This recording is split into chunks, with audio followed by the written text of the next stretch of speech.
Hello and welcome to the APC Trade-off Tools tutorials. These trade-off tools have been designed to highlight the main differences in data center technologies. We can say that until a few years ago, the most important element of a data center was its uptime, the availability of the IT services. Whereas today, because of the increased energy costs, many organizations are actually looking at new ways to reduce the energy consumption and increase the efficiency of the system. The energy consumption can also be called the carbon footprint of the data center. Unfortunately, the higher the availability of the data center, the lower is the efficiency, right? Because a very available system will always have redundant or additional components that will consume or use more energy, and that's where the trade-off concept comes in. Designing a data center today means to find a balance between the availability level and the overall system efficiency level. We need to find a trade-off between these two very important elements of every system. The software tools that we are about to look at are online and you can find them on the APC website.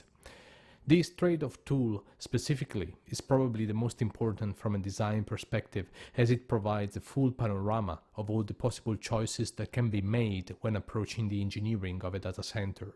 Let's see what these options are. First of all, we need to look at the user interface and at what kind of information is provided when changing the parameters of the calculations. On the top right, we have an efficiency indicator showing how more or less efficient the data center becomes when changing the design from the initial configuration. On the lower right, we have the typical efficiency curve, which will indicate the point of duty and the energy performance of the data center. And as you can see, you also have the option of different charts and curves. And here on the left of the screen, we finally have all the controls to the data center power and cooling design. First of all, let's have a look at the capacity of the system and at the energy cost. The capacity of the data center is the measure of how much power and cooling the data center can generate. We can reduce the power capacity to a figure that is closer to the average Australian data center, which can be assumed to be around 100 kilowatt. The IT load, on the other hand, is the actual IT load, how much power the IT load is consuming to function. In most cases, data centers have a certain spare capacity which can be used for transients or overload conditions. In this case, we can assume that the actual IT load will be around 80% and therefore 80 kilowatt. And of course, we have the energy cost, and we can set this to 11 cents per kilowatt hour. The good thing of these tools is that at any time you can roll over with the mouse on the question mark button and find some useful hints on what the different sections mean. Alright, we have now set the basic information for our data center and we can start to work on the design configuration. I will not go through every single option because this would require additional knowledge and much more information. We have to remember that these trade-off tools are designed to inform around newer technologies and to provide a quick benchmark figure. But to gain a bigger advantage from the tools and from the newer technologies, we suggest you to read the white papers that are mentioned in the following pages or to go through a data center design training course. However, let's see what happens if we change the settings of the UPS configuration, for instance, and I will give you a brief explanation about the different UPS technologies. The option that is already selected is the legacy UPS. With the rollover function, we can see what is the difference between the various UPS options. All of them are online UPSs with the load always protected and with the voltage always filtered through energy conversion systems. This is the schematic of a legacy UPS, and as you can see, the energy is converted 2 times from AC to DC and again from DC to AC. This technology is therefore called double conversion, and right because of this double conversion, the energy consumption of the system itself can lower the efficiency to about 92% or even lower with smaller loads. On the other hand, a high-efficiency UPS will dissipate less heat in the conversion process and therefore it will provide a considerable energy saving.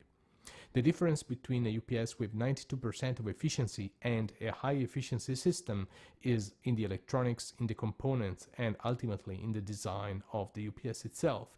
For example, this is the schematic of a UPS technology called delta conversion.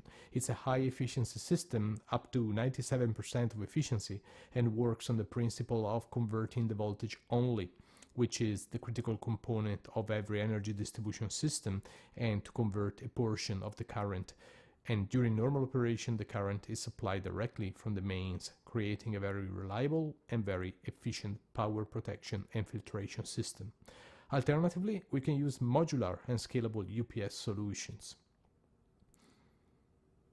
We can then change the power distribution system, and we can see that the higher the redundancy level, the lower is the efficiency. Right, because with higher redundancy levels we are powering more systems and therefore we are generating more heat. What we have seen here for the power is then applicable to the cooling systems as well. And the technology selection here is very useful to understand which technologies are more efficient than others in the refrigeration system and also in the air distribution methodology. For example, we can change the cooling system from DX or direct expansion to chilled water, and we can look at the efficiency savings. Of course, the rollover question mark button is always available to give us some useful hints on the technology to use. The next step from here is to understand a bit more about the technologies that are presented here, but that will require much more time and study. However, this is a simple explanation of the difference between two well-known cooling applications. As we said before, DX or direct expansion, which is based on a closed loop of a refrigerant gas, and chilled water, which is based on a closed loop of water kept at a pretty low temperature, typically between 8 and 10 degrees C. DX systems are provided with external units called condensers, where the 90% of the power consumption will come from the internal unit. With high density applications, we should actually keep the internal cooling unit supplied by the UPS, and this could drive an extra sizing of the UPS system and also a lower degree of flexibility. Whereas with chilled water cooling systems, the biggest portion of the power consumption will come from the external unit, and the internal unit will just draw a minimum of power, basically just the fans running. A very important choice is also about the cold air distribution, and as we can see, when we select an in-row or inline cooling distribution system, the overall efficiency is driven to higher values. Of course, efficient lighting will also play a role in the overall efficiency. At the bottom of the page then, we have a number of high-value, easy solutions that can increase the efficiency of an existing infrastructure and that can also be seen as design considerations to change the outcome of the energy consumption. For example, the use of blanking panels is always a simple action and is very effective, and it will contribute to the higher efficiency level. The use of economizers as well on the cooling units will improve the overall efficiency level. The economizers will use the cold ambient temperature at nighttime or during winter to keep the chilled water as cold as possible. And finally, the trade-off tool gives us an indication of the energy costs and also the efficiency level with the DCIE, which is the data center infrastructure efficiency. As we said, the tool provides an indication of the results that are achievable with different technologies. However, for a deeper understanding and for concrete design and results, the APC Professional Services team is always available to help you with data center analysis and upgrade or redesign of existing or new data centers.